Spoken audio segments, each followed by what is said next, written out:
For those who don't know me, I'm Mylene, older sister of Hudson. I hope everyone's having a fantastic day so far.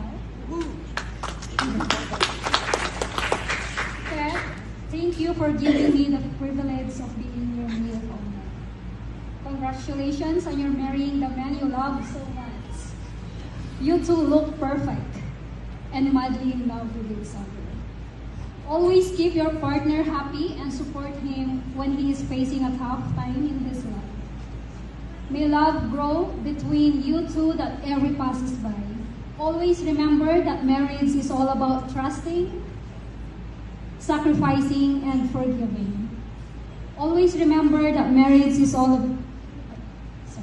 put God first in your marriage life, because when there's God, there's always a solid foundation and purpose of life. Always seek His guidance and love each other. To Direk, thank you for taking good care of my sister. Thank you for all that you've done and for everything I know you do. She's lucky to have you. Thank you for being patient and sweet toward my sister and making her the happiest she's ever been. Please continue to make her happy.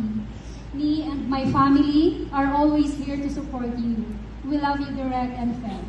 Wishing you to have a happy married life.